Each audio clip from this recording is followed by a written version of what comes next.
बिस्मिल्लाहिर्रहमानिर्रहीम, अस्सलाम वालेकुम। आप देख रहे हैं प्रोग्राम लंदन आई और मैं हूं शिराज खान। सबसे पहले बात करेंगे कि शेर अफजल मरवत जो इमरान खान साहब के वकील हैं वो लंदन पहुंच गए हैं। उनका यहाँ मिशन क्या है या लंदन आने के मकासद क्या है। 2 दिन पहले शेर अफजल ने one on one Imran Khan साहब से मुलाकात की थी जेल में, और मैंने ये कहा था कि इमरान खान साहब के बच्चे सलमान और कासम घबराए हुए हैं, वो चाहते हैं कि इमरान खान साहब मुल्क छोड़ दें, लेकिन इमरान खान साहब मान नहीं रहे। इस हवाले से मैंने बात की थी वो किन ममालिक में जा सकते हैं, जो गुजारिशात हैं आपके सामने रखूँगा। चौधरी परवेज़ अलाई पंजाब के साबिक वज़ीर आला और PTI के सदर आज लाहौर की अदालत में पेश हुए। उन पर 41 लाख रुपए का एक मुकदमा कायम किया गया। वहाँ पर अदालत के अंदर क्या बात हुई, वो एक और मौजू है कि हमारी इस्टेब्लिशमेंट बहुत बुरी तरह फंसी हुई है।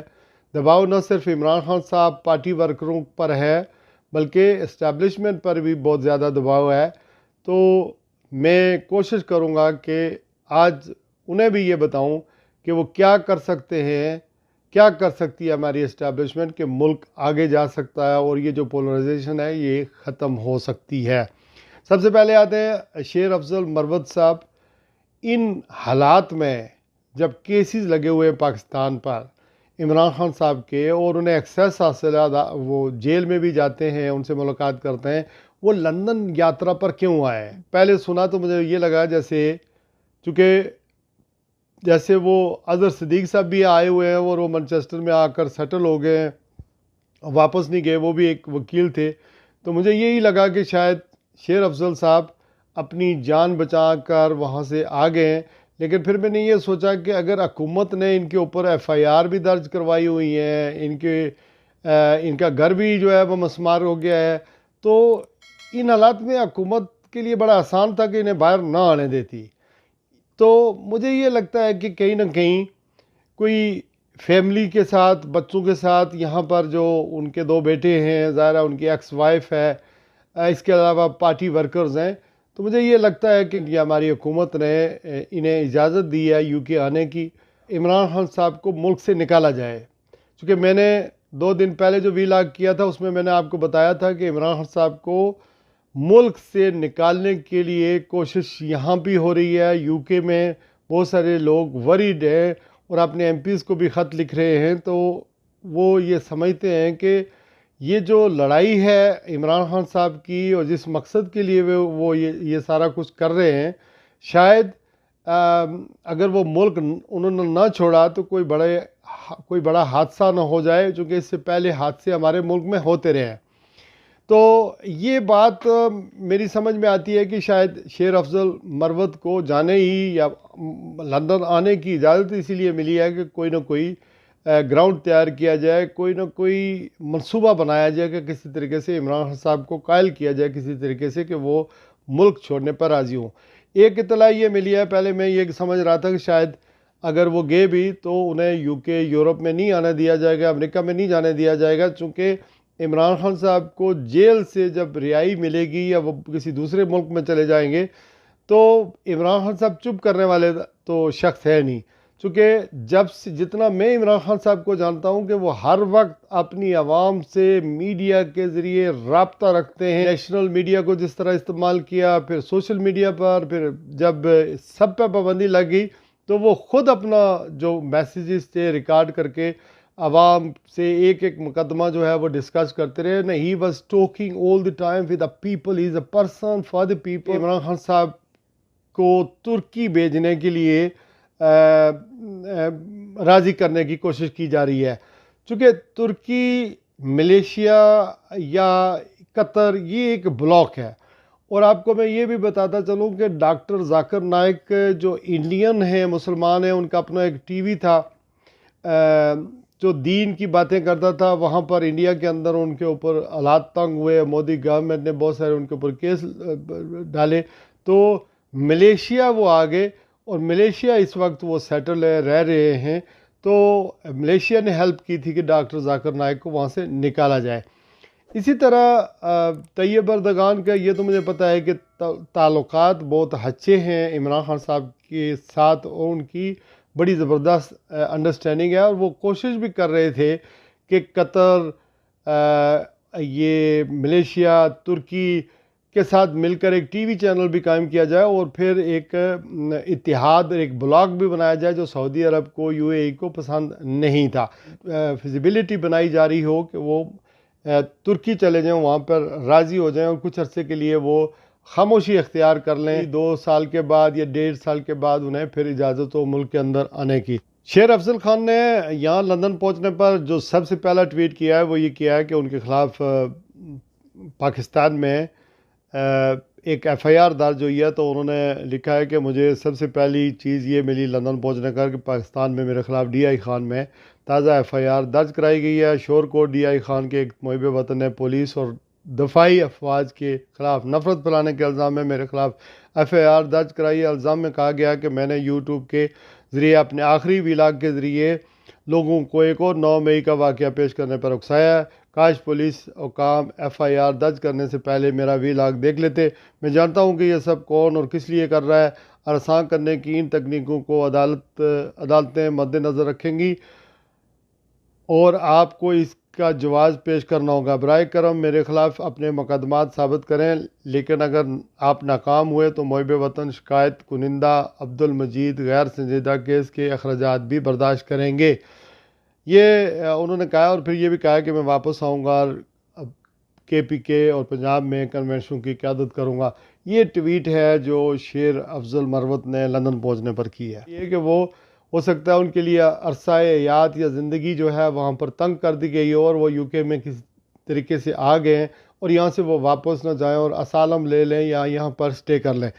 लेकिन देखते हैं, मेरी 1-2 दिनों में उनसे मुलाकात होगी और हम इस हवाले से फिर भी मज़ीद बात करेंगे।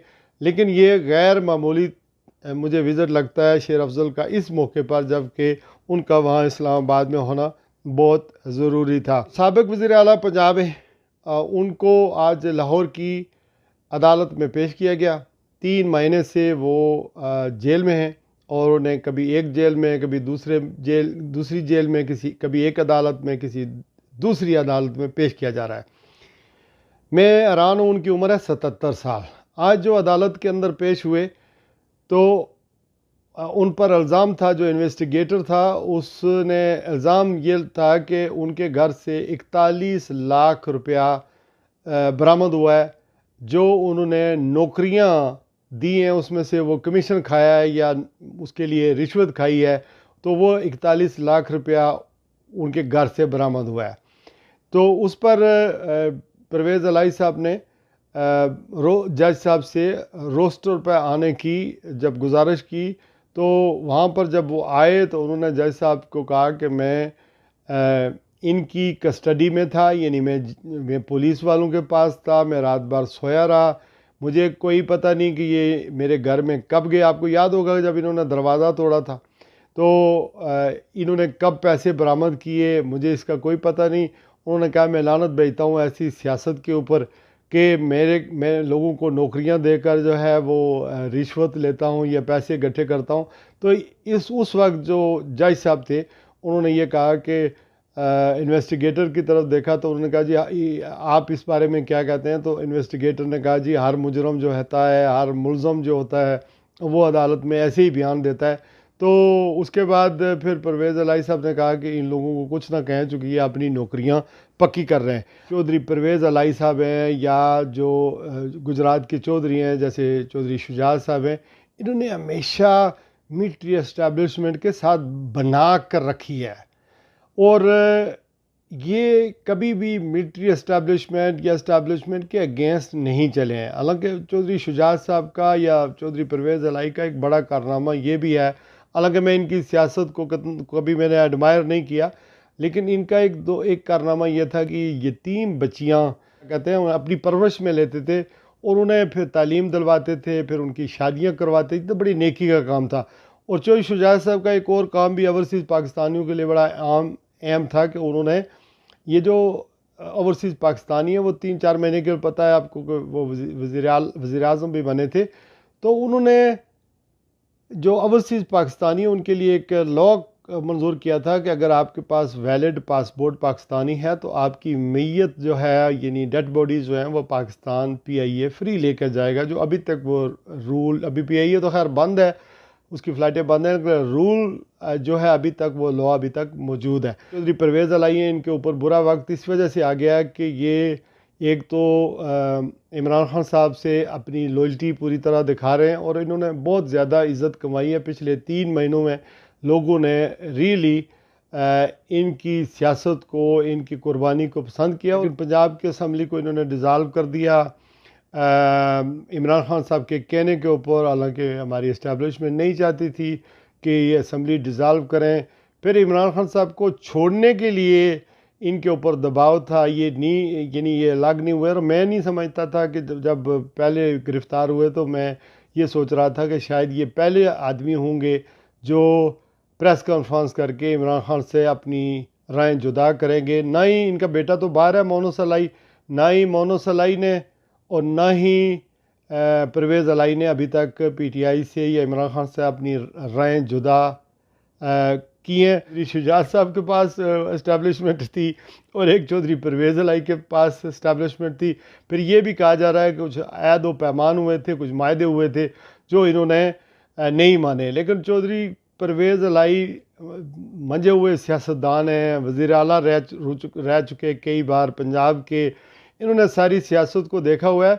तो हमारी इस्टेब्लिशमेंट, हमारी जो इस वक्त जो वो फंसी हुई है, यानी सियासी तौर पर अगर मुल्क को आगे बढ़ाना चाहती है या PTI के साथ या इमरान खान साहब से अगर नेगोशिएशन करना चाहती है और कोई ऐसा मुल्क के लिए, सियासत के लिए, जमहूरियत के लिए, इकानमी के लिए इस मुल्क को आगे बढ़ाना चाहती है, तो मेरे ख्याल में चौधरी परवेज़ अलाई से नेगोशिएशन करके इनको इस्तेमाल करें। इन्हें पता है किस तरह बात करनी है, किस तरह लोगों को इंगेज करना है।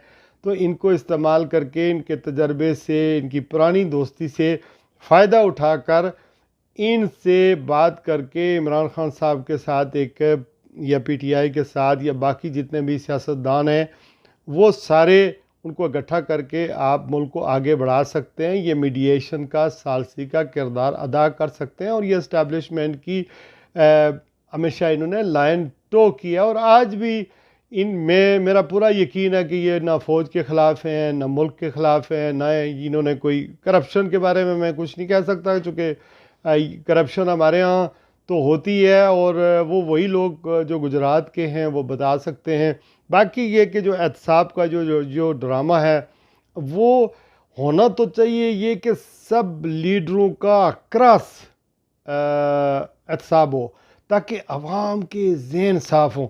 आप लोगों को जेलों में डालें, ये जितनी लीडरशिप है, या इनको एक दफ़ा सबको माफ़ कर दें। ये नहीं हो सकता कि जिन्होंने अल अज़ीज़िया में करप्शन की, जिन पे 16 अरब रुपए के वो टीटियाँ, वो फलूदे अकाउंट, वो सारी चीज़ें, वो सब कुछ साफ़ हो गया, वो माफ़ हो गया। बड़े बड़े मेगा स्कैंडल, वो 60 मिलियन पाउंड जो स्विस बैंकों में पड़े हुए थे जरदारी साहब के, वो सारे माल, वो सब चीज़ें ख़त्म हो गई और घड़ी तोशाखाना से लेने वाले को जेल में डाल दिया गया।